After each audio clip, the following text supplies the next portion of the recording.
Dr. Ted here, and welcome to the channel. And on this channel we deal with mental health issues, personal development, and today we're talking about travel to add in a little bit of variety to these videos. So you have to please excuse some of the background noise where I'm filming this. It's part of the environment, you could say, that we'll be kind of discussing today, so please excuse that. But I've kind of noticed over my years of traveling, I've been to 68 countries. I feel very thankful for having this opportunity to explore the world. And I kind of wonder, why do I keep on coming back, and going to different places? Why is that? And what do I get from it, and how does it enhance my mental health? And that's something I want to discuss today. And I'm kind of focusing a little bit more on countries that are outside of your normal culture, you could say, having different languages, again, different ways of doing things. Not so much in your own country. Well, I mean, that could also have an impact on you, but really kind of exploring things where you're kind of pushed outside of your comfort zone. So I want to discuss a few things that I have learned and share in this video. And what country I am in? Well, we're going to have to wait till the end of the video. I'll be including some clips in this to kind of give you hints to where I am, and maybe you can figure out before this video is over. Okay, let's start with number one. I have my list here. Reducing stress and anxiety. Just the fact that you're traveling. It's a step away from the daily grind, the daily routine that you're in terms of your work and other kind of duties that you're part of every day. It allows your body to relax, right? Your mind to relax, giving you, again, a break from doing that normal thing, that kind of, you could say, mechanical thing that you do every day. And that can take a toll on you, on your mental health, because you're doing the same thing all the time. A sense of boredom can come into play. You just feel kind of burnt out from it. So just having a break, going to a different place, that change of scenery can break that cycle of stresses that you're under. So that's number one. Number two, enhance your creativity. Being exposed, I've noticed, to different cultures and languages, it really kind of stimulates your brain, because you're so used to kind of doing the same thing all the time, right? It's just, you're using the same kind of ideas. But once you go to a different culture, you can see that in many respects they're kind of doing what maybe you do, but they're doing things in a different way, and that can really spark new ways of thinking, new ideas that maybe you haven't thought of, because in this culture, the culture that you're in, that's the way we do it. And so, but once you go somewhere else, to a different place, you can see how they're doing it, and maybe we can try that out. Maybe that also can be helpful. So it kind of sparks that creativity, and that can kind of get you going, get your juices going, increase your mental health. Improved mood and outlook.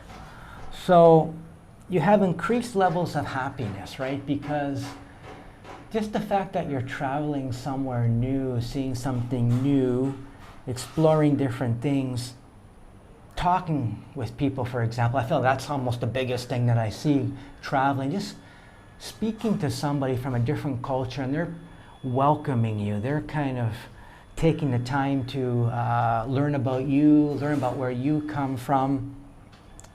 That can really promote a good feeling, right? Because maybe where you are, you're just a regular person, but when you go to a new place, that kind of interaction with the local culture can really kind of enhance you, just kind of, you take away good memories. And for myself, going to a new place, I don't really per se remember like the buildings or the sculptures or the temples or whatever. It's the interactions with the people, and I've been seeing that increasingly over my travels. I'm going to forget a lot of that stuff, but what kind of interaction am I having with you, and how that kind of impacts me and kind of really makes me feel happy, because I learn more, right? And I'm very much a people person. So that kind of connection really makes me feel good. Increased resilience. You know, there's been a lot of challenges, especially on this trip. Kind of getting lost, not knowing where you're going. You're kind of in a different area. How do you overcome that, right? I mean, how do you kind of progress beyond that? So you kind of start to, I guess, rely on survival instincts, where you have to kind of get yourself out of it. And that kind of builds that resilience, that kind of power, knowing that you can overcome challenges. You can overcome things. You can't, the situation doesn't defeat you. And that can be very powerful for your mental health, because we are confronted with that every day. And if these problems and challenges that are ongoing, right? I mean, for the rest of your life, we need ways to overcome them. We need to face them. We can't run away from them. Promotes physical activity. I guess there's an endless amount of research. You can look yourself about how basically physical activity really promotes better mental health. You just get the body moving. It kind of activates all the hormones in the body to kind of give you that good feeling, those endorphins. And we really need that. If we're sitting too much on a chair, in a desk, we're kind of, stationary. I'm even, I got to move around here as I'm even talking to you, kind of get the body moving. And I think when we get into these trips, we're really kind of forced to do a lot of activity that we're not normally used to, because we want to see the sight, climb the hill, climb the mountain, and then that takes power, right?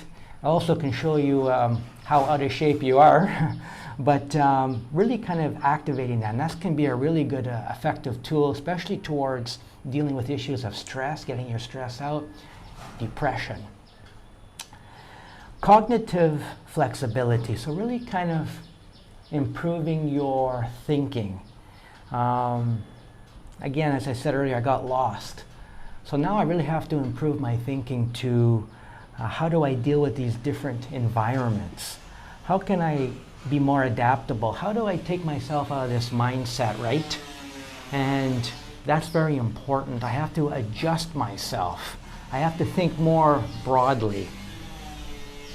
Self-esteem, confidence. If you go to different places, especially if you don't use a tour, I use tours, but I also like to go by myself, because that's when I really push myself. That's when I'm really confronted with a variety of issues that I'm not used to, and there's nobody there to take me by the hand and to really guide me. I have to figure out. So, and once I do it, I have a better confidence. I have a better self-esteem in myself. I feel there's a lot of perspective and mindfulness gained from travel. So when you're in new experiences, you tend to reflect, right? You can reflect on your own life, your own problems. How's your life going? Because you see other people, you're seeing how other people are living their life. And that just causes you to look at your own life. Is my own life going well? Be more conscious of that. Because I do feel a lot of people can be in a state of, you could say, autopilot, where they're just kind of going through life and just dealing with things. But if you can kind of look at other people's ways of life, and that can cause you to kind of reflect on your own life, that can really be a powerful thing, and kind of maybe take you out of autopilot, where you become more engaged in your own life, more mindful of that. Travel also, again, leads to that sense of gratitude. Where I am now, there's a lot of poverty. There's no way you can escape it. It's everywhere. People are really trying to access you to get money in many respects that you wouldn't see in many other, maybe more developed countries. And you can really see that they're really wanting, to survive. And that really touches me, you know, and how people are just kind of really struggling. You can see the hunger that they gotta kind of make a sale. They gotta promote a service. And that is very, when I think about that, that's quite the thing, right? Because you see the struggles, and also allows me to reflect how fortunate I am to be able to do the travel that I do, to have the experiences that I have, and for you to also to think about that. What kind of advantages are you having that maybe you're not having a lot of gratitude towards, but you're pretty fortunate. And once we kind of see how fortunate we are, that can very much encourage better mental health, that life is not such a struggle as we may perceive it to be, right? Because it's our perceptions, right? It's how we perceive things. It's how we look at things. And if the glass is always half empty, as we hear maybe this expression, that's the way it's going to be. But really kind of to see the things that we have going for us in our life, which is quite powerful. And again, the last thing is just that rest and rejuvenation. When we're going somewhere, we can take a time out, right? We don't have the impact of, again, the daily work day. We can take a break when we can, depending on the kind of tour you're on, I guess, or the kind of trip you're on. But it really allows you to kind of recharge your batteries, and that can really be important for mental health. And let yourself kind of think about life. So I think that's very powerful. So those are a few of the things that I have gained over the years of 25 years of travel. And I got that little bird chirping there. But I hope you gained something from it. And if you know somebody that can enjoy this video, learn from it, please share it with them. And to kind of really appreciate things and get out and travel and see the world that you're able to. I mean, you may not be able to go to all these different countries, but if you can take small trips that lead you outside of that comfort zone, which travel does, I really encourage you to do so, and to really kind of absorb what you get from it. Verse doesn't have to, again, to be like a temple or something like that, but what you kind of feel inside and how that nourishes your mental health. So wishing you the best mental health wherever you are in this big world. And until the next video, but where am I again? I'm in Sri Lanka. So beautiful place. I would encourage you to come and visit. There's lots to learn here. So until the next video, take care.